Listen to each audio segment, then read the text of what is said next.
தமிழ்நாடை பத்தி நம்ம பேசும்போது இந்த ஒரு விஷயத்த அவ்வளவு எளிமையா கடந்து போகவே முடியாது. தஞ்சை பெரிய கோயில் தமிழ்நாட்டுக்கு மட்டும் கிடையாது, தமிழர்களுக்கும் இதுதான் அடையாளம்.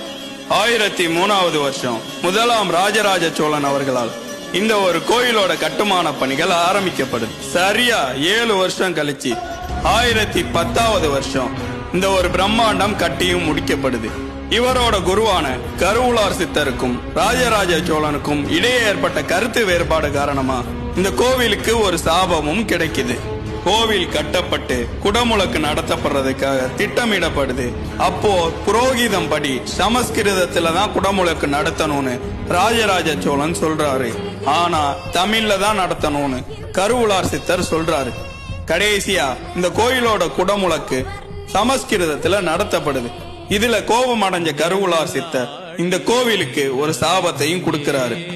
ஆட்சி அதிகாரத்தோட நான் தான் அப்படிங்கிற அந்த ஒரு மமதையோட ராஜகோபுர வாசல் வரியா பெருவுடையார சந்திக்க வரவங்க ஒன்னு இறந்துருவாங்க, இல்லைன்னா அவங்களோட ஆட்சி கவிழ்ந்துரும் அப்படிங்கறது அந்த சாபம் மட்டும் கிடையாது, அந்த கோயிலோட ஐதீகம்.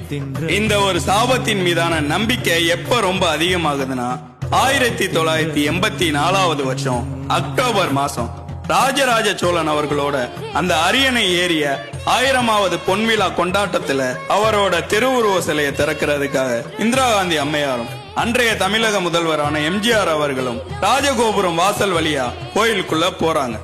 இந்த ஒரு நிகழ்வு நடந்து சரியா 2 மாசத்துல எம்ஜிஆர் அவர்களுக்கு உடல்நல குறைவு ஏற்பட்டு இறந்தும் போறாங்க. இது மட்டும் இல்ல, சரியா அதே மாசம் அக்டோபர் 31ஆம் தேதி இந்திரா காந்தி அம்மையார் சுட்டு கொல்லப்பட்டார். இந்த ஒரு நிகழ்வு தமிழக அரசியல்வாதிகள்கிட்ட இந்த சாபத்தின் மீதான பயத்தை ரொம்பவே அதிகப்படுத்து.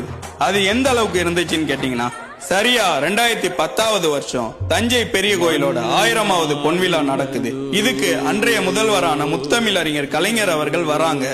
ஆனா ராஜகோபுரம் பாதையை பயன்படுத்தாம வேறொரு மாற்றுப்பாதை அமைச்சு உள்ள வராங்க. என்னதான் மாற்றுப்பாதை அமைச்சு இந்த ஒரு சாபத்தை பொய்யாக்கிடலாம் நினைச்சாலும் இந்த நிகழ்வு நடந்து சரியா 1 வருஷம் கழிச்சு 2011ல நடந்த தேர்தல்ல திமுக படு தோல்வி அடையுது. வெறும் 26 இடங்கள்ல வென்று எதிர்கட்சியா இருக்கிறதுக்கான தகுதியை கூட இழக்குது. இந்த ஒரு கோயிலை கட்டின ராஜராஜ சோழன் இந்த கோயிலை கட்டி சரியா 4 வருஷத்துல 1014வது வருஷம் இறந்துட்டாரு அப்படிங்கறது கல்வெட்டுல இருக்கு. ஆனா அவர் எப்படி இறந்தாருங்கிறது எந்த ஒரு சோழர் கால கல்வெட்டுலயும் கிடையாது. ஒரு மன்னனோட மரணம் மர்மமாக்கப்பட்டது வரலாற்றிலே இதுதான் முதன்முறை. இத பத்தி இன்னும் டீட்டெயில் வேணும்னு நினைச்சீங்கன்னா கமெண்ட் பண்ணுங்க. மறக்காம நம்மள ஃபாலோ பண்ணிக்கங்க.